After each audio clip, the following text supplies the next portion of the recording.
Hi, this is Chase Morrison with Resource Planning Solutions. I'm the Senior Consultant here with Resource Planning Solutions, and today's Excel tip with your Cup of Joe is how to create dynamic report titles using Excel's @choose function. Now, this is a pretty basic step in setting up dynamic reports, but we'll just start here with the beginning, and then in later podcasts we'll take it a little bit further. So let's move over to Excel.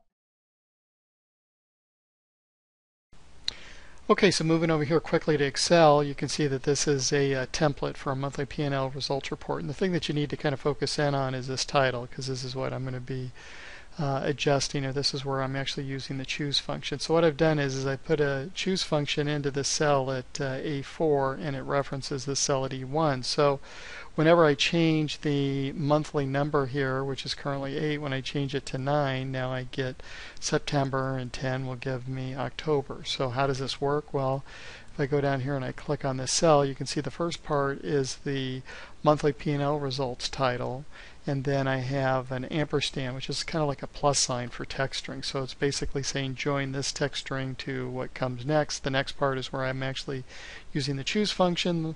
The choose function is in the first parameter is referencing this cell E1.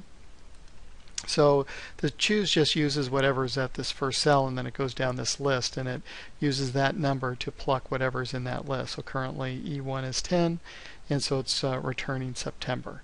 And basically this works pretty well if you have a lot of different reports or workbooks that need to reference a title or some number throughout.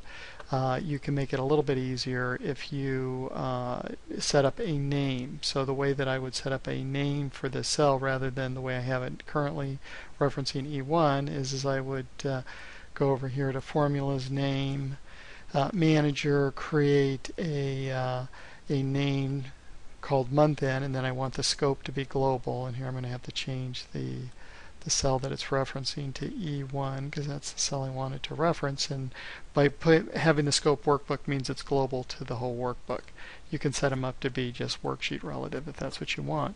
So here I have both the P&L and the balance sheet, and so if I go over here to the balance sheet is using the same formula looking at cell E1, but I can go into here and I can change this to my month end name here, and you can see here it changed to October, which is what it was on the other sheet.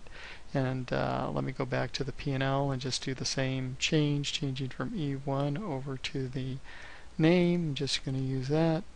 And now if I wanted to, you could see how the two are synchronized by looking at the two sheets simultaneously.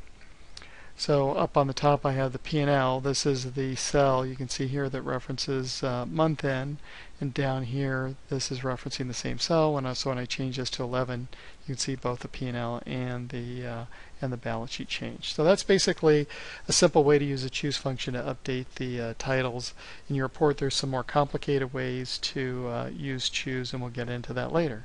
Have a great day and enjoy the rest of your cup of coffee. Thanks. Bye-bye.